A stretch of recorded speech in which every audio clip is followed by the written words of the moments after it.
8வது மிஸ்டேக், இந்த ரிசல்ட் வரது இருக்கட்டும் சார், என்னோட ஆட் வந்து அப்ரூவே ஆக மாட்டேங்குது, நான் போட்டுகிட்டே இருக்கேன் ஆனால் ரிஜெக்ட் ஆகுது அப்படின்னு சொல்லிட்டு நிறைய பேர் சொல்லுவாங்க. அதுக்கு இல்லைன்னா மெட்டாவோட பாலிசி வயலேஷன்ஸ் வந்து நிறைய இருக்குது.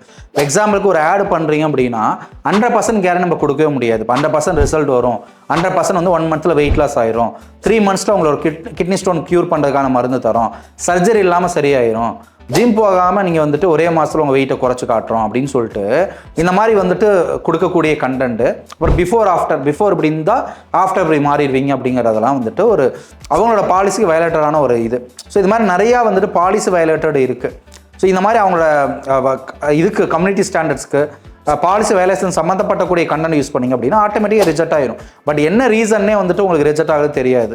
ஸோ இதுக்கான சொல்யூஷன் என்ன அப்படின்னா இதை வந்து நம்ம ஏஐ டூல்ஸ் வச்சு உங்களுக்கு சஜஷன் பார்க்கணும். ஸோ இந்த மாதிரி எக்ஸ்பீரியன்ஸ் பீப்புள்கிட்ட வந்து இது வந்து ஏன் சார் ரிஜெக்ட் ஆகுதுன்னு கேட்க பதிலாக நீங்கள் பண்ண கிரியேட்டிவோ வீடியோவோ நீங்கள் பண்ணதை வந்துட்டு ஒரு ChatGPT ஏஐட்ட அனுப்புனீங்கன்னாவே அதுவே இந்த டேர்ம் வந்து நீங்கள் யூஸ் பண்ணியிருக்கீங்க, இதெல்லாம் ஸ்பேம் வேர்ட்ஸு, இது பாலிசி வயலேட் பண்ணி சொல்லிட்டு அதுவே ஃபிக்ஸ் பண்ணி கொடுத்துரும். ஸோ இதுக்கு முன்னாடி தான் இதை ஃபைன் பண்ணுறது டிஃபிகல்ட்டு. ஸோ இப்போ எந்த டைப் ஆஃப் எரர் வந்தாலுமே இப்போ ஏஐயோட சப்போர்ட்டை யூஸ் பண்ணி இந்த எரரை கிளியர் பண்ண முடியும்.